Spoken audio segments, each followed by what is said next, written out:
Informasi pertama datang dari Lembaga Dirasua. Ada 5 orang yang telah dinyatakan sebagai tersangka dalam kasus dugaan korupsi bantuan sosial atau bansos masyarakat dalam rangka penanganan COVID-19 di Indonesia. Dan salah satunya adalah Menteri Sosial Juliari Peter Batubara.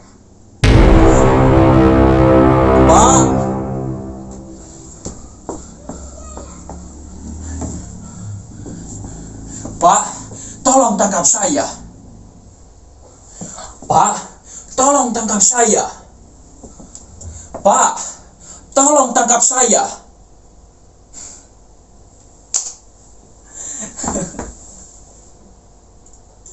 Saya ingin menjadi koruptor yang baik dan benar. Saya ingin memberikan contoh kepada rekan-rekan koruptor lainnya.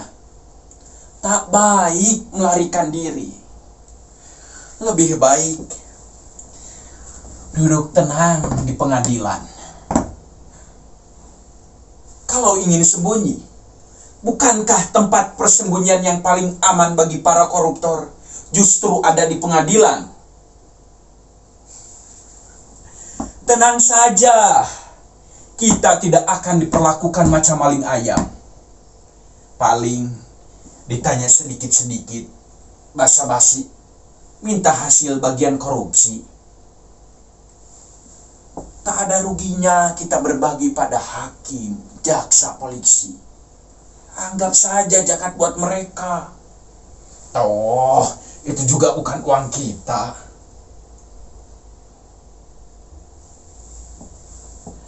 Makanya saya di sini minta diadili. Saya tak hendak membantah. Itu urusan para pengacara saya. Karena itulah mereka dibayar. Membuat kelihatan saya tak bersalah.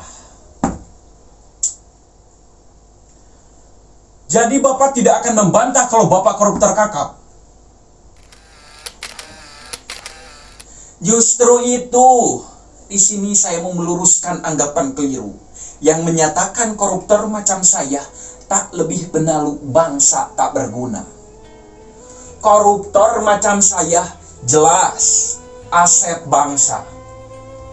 Kamilah yang menggerakkan roda-roda perekonomian. Dengan korupsi, uang menjadi terdistribusi. Terjadi pemerataan seperti pembangunan.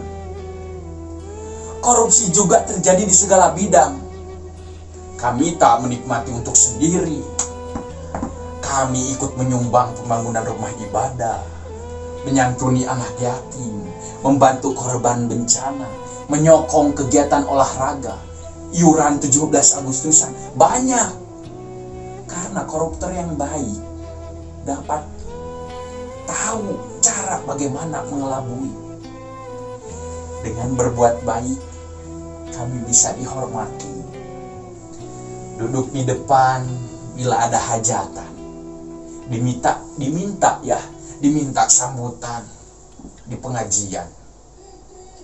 Assalamualaikum warahmatullahi wabarakatuh.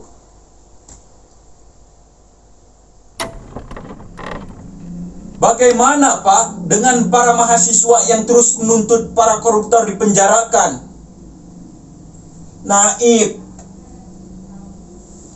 jika para mahasiswa terus menuntut para koruptor dipenjarakan, itu malah repot sendiri. Perlu membangun banyak penjara. Karena 70% warga negara Indonesia pasti akan masuk penjara. Bukankah itu akan menghabiskan uang belanja negara? Percayalah, memenjarakan para koruptor jauh lebih tinggi ketimbang dana subsidi BBM yang dialokasikan untuk mengatasi kemiskinan. Maka dari itu, memenjarakan koruptor akan kontraproduktif pada keuangan negara. Daripada uang itu dihambur-hamburkan untuk membangun penjara, lebih baik uang itu kami korupsi, lalu kami bagikan secara adil dan merata. Itu namanya korupsi yang adil dan beradab, sesuai Pancasila. Atau mungkin biar lebih terdengar lebih trendy, itulah prinsip demokrasi pada korupsi. Sesuai trias politika, demokrasi sangat perlu adanya distribusi kekuasaan yang sama antara eksekutif, legislatif, dan yudikatif. Begitupun demokrasi pada korupsi. Ibaratkan korupsi itu adalah demokrasi yang membawa gerbong-gerbong keuntungan dan semua ikut untuk menaiki dan menikmatinya. Maka dari itu, memberantas korupsi sama saja menggulingkan gerbong-gerbong demokrasi. Itu berbahaya. Ya, itu berbahaya. Bagaimana para demonstran bayaran akan membikinkan keonaran? Saya sebagai koruptor yang baik, ya tentu saja hal itu tidak mau terjadi. Saya pribadi koruptor yang cinta damai.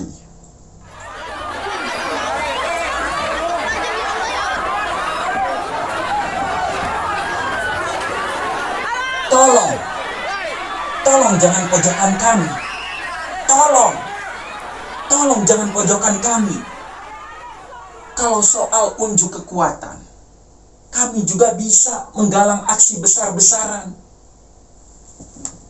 Pikirkan bila seluruh koruptor di negeri ini menggelar aksi mogok 1 hari saja. Dari kantor kelurahan sampai istana negara, pasti mendadak sepi. Pelayanan publik terhenti, birokrasi macet, semua departemen kosong. Jangankan ngurus KTP atau bikin surat-suratan, ya WC umum saja pasti tak ada yang ngurusi karena semua koruptor mogok. Sepertilah kondisi strata ketika perempuan memboikot laki-laki. Kalian akan pusing sendiri. Kalian akan melihat betapa berkuasanya kami. Kami berada di setiap sendi negeri ini. Bagaimana kalian caranya membasmi? Kalian seolah-olah mengamputasi tubuh sendiri.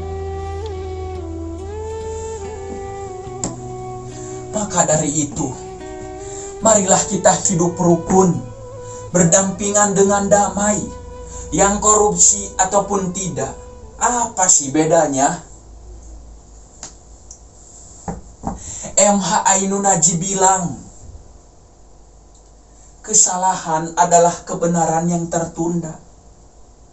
Jadi kalaupun orang yang belum korupsi adalah kesempatan yang tertunda. Koruptor atau bukan, menyitir si Jalang Hairul Anwar, semua akan mempunyai tempat, semua akan dapat giliran. Maka dari itu, marilah kita belajar menerima kenyataan betapa korupsi di negeri ini sudah menjadi sesuatu yang menyenangkan di republik ini.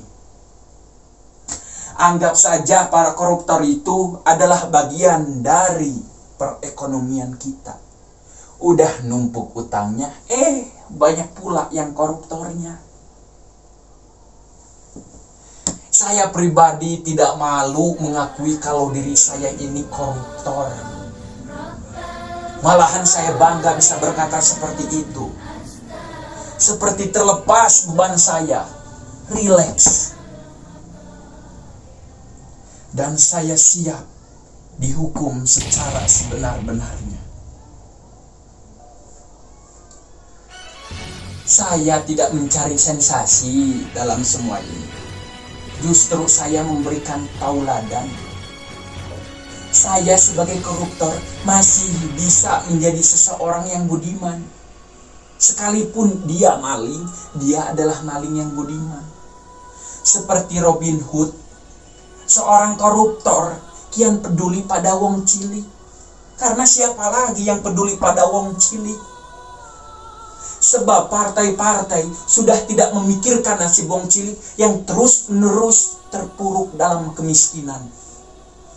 Maka dari itu, wahai para koruptor yang budiman, mari kita tingkatkan amal dan takwa kita untuk membantu negeri ini supaya dapat lebih terbenam pada keterpurukan dan kemiskinan lahir batin. Negeri ini tidak bisa lagi diselamatkan selain kita mempercepat pembusukan itu. Negeri ini harus kita bantu. Harus kita bantu. Kalau tidak, negeri ini akan tambah gak jelas. Teks Simbolon mengatakan, semuanya akan seolah-olah dan seakan-akan. Seolah-olah demokrasi, seolah-olah agamawan, seolah-olah intelektual, seolah-olah negara hukum, seakan-akan menteri padahal pengusaha, seakan penyair padahal setengah pengangguran. Makanya tak heran seseorang yang sudah menyandang predikat koruptor pun masih bisa tersenyum. Contohnya seperti saya. Mulai hari ini, marilah kita menghargai para koruptor sebagai pahlawan-pahlawan tanpa jasa dan banyak uang yang berjasa untuk mempercepat proses pembusukan sampah-sampah negeri ini. Anggap saja itu sebagai evolusi untuk memunculkan tunas-tunas para koruptor yang lebih bertanggung jawab pada nasib bangsanya.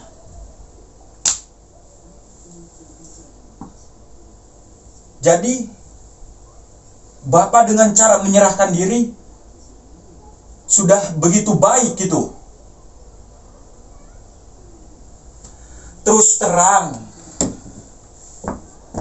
saya menyerahkan diri karena saya capek menjadi buronan. Justru itu akan merendahkan martabat saya. Seolah-olah saya ini penjahat sekelas patroli. Makanya saya lebih baik istirahat di penjara, ketemu kolage-kolage koruptor lainnya. Kan enak kumpul bareng rukun, bisa berbagi pengalaman. Koruptor dan gak koruptor asal kumpul, itu lebih enak lagi. Tapi yang saya herankan, kenapa aparat hukum kita masih saja sungkan-sungkan menangkap koruptor kakap seperti saya. Ketika saya datang ke pengadilan, mereka malah sembunyi. Barangkali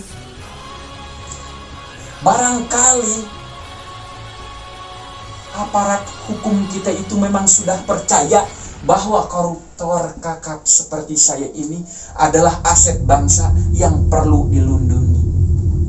Meskipun begitu, sudah ada di penjara, masih saja diberikan keleluasaan untuk dapat berkoruptor dengan baik dan benar, secara murni dan konsekuen. Koruptor budiman. MH Ainun Najib bilang, kesalahan adalah kebenaran yang tertunda. Maka yang gak korupsi adalah kesempatan yang tertunda.